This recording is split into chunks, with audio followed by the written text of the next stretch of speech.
It's 4:30 a.m. You have a job, 12 million Americans don't. And by tonight, you might join them.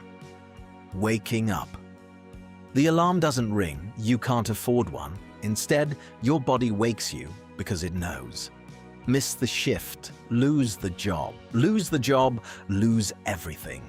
You're in Chicago, 1933, the single worst year in American economic history. Your name is Walter, you're 34 years old. You have a wife, 2 kids, and exactly $4.12 in a coffee tin under the floorboard. That's it. That's the wall between your family and the street. The water from the tap runs cold. You couldn't pay the full gas bill. Again, you don't think about it. Thinking costs energy you don't have. Your wife Margaret is already up, heating yesterday's coffee. She doesn't say good morning. You don't either. There's an unspoken agreement between people living this close to the edge. You don't name the fear out loud. Naming it makes it real. 5:15 a.m. The walk to work. Here's what 7 cents meant in 1933. It was 30 minutes of your labor. A streetcar ride each way cost you 1 full hour of work every single day. So you walk 2 miles in the dark. In January, you pass men sleeping in doorways, wrapped in newspapers. This isn't a rare sight, it's just Tuesday. Harold was a good worker, 15 years at the plant. Then October came, and the foreman called 12 names. Harold's was one of them. He got 2 weeks' notice and a handshake. Now he stands in the bread line on Michigan Avenue. You pass him this morning. He sees you. You see him. Neither of you waves, because you both know the truth. You're not doing better than Harold. You're just doing better than Harold so far.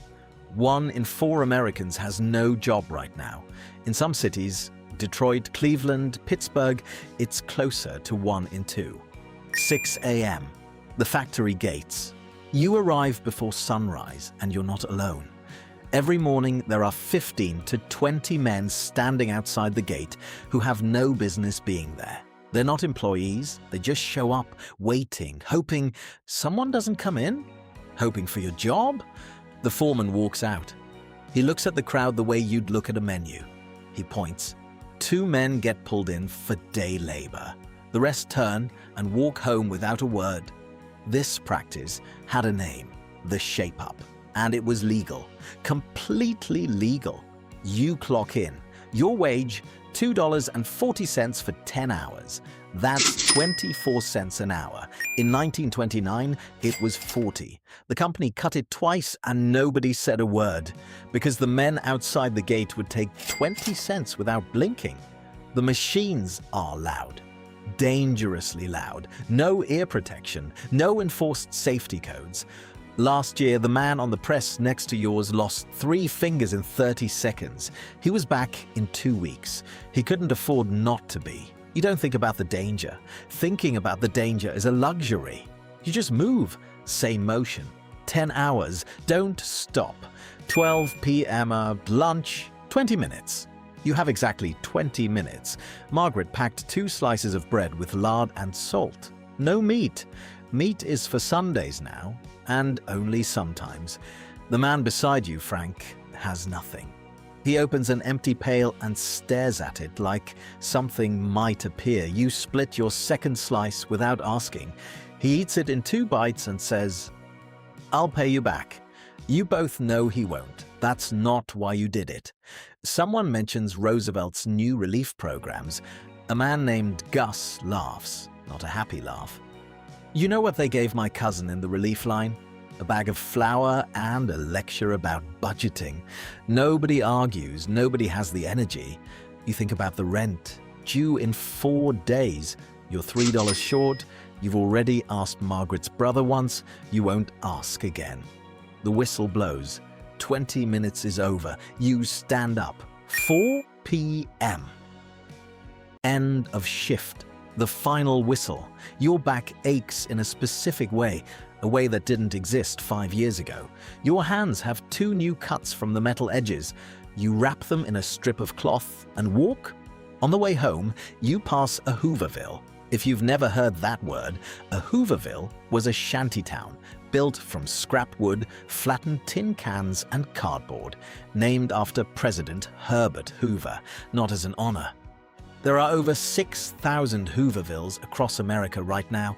The one by the rail yard has about 200 people, families, a woman hanging laundry on a wire between two shacks, a child sitting in the dirt drawing something with a stick. You don't stop, you walk faster, not because you don't care, but because standing there too long starts to feel like practice. 6 p.m. Home. The apartment smells like cabbage. That's dinner.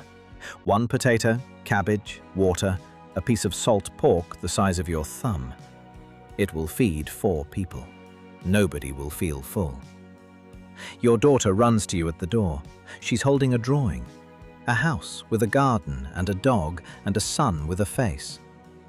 "Is that our house?" you ask. "Not yet," she says, "but it will be."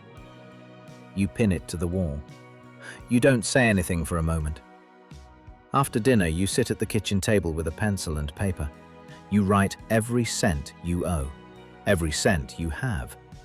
The gap is $3.14. You stare at it. Then you write it again, as if the second time the numbers might change. They don't. But you do the math anyway, because doing the math feels like control. And right now, that's the only kind of control you have. 9 p.m. Before sleep. The kids are asleep. Margaret is by the lamp, mending the same shirt she's mended 4 times. The elbows are almost gone.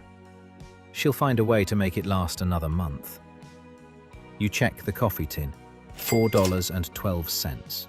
Still there. Tomorrow the foreman might cut the shift, or add one, or call your name at the gate the way he called Harold's.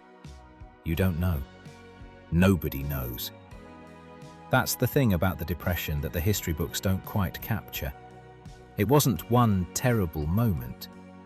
It was the not knowing. Every single day. You lie down. You tell yourself to wake at 4:30. No alarm. Just the fear that tomorrow the job might not be yours. 25% of America lived some version of this day. They didn't call themselves survivors. They didn't write memoirs. They just got up at 4:30, wrapped their hands and did it again. And somewhere in that, there's something worth remembering.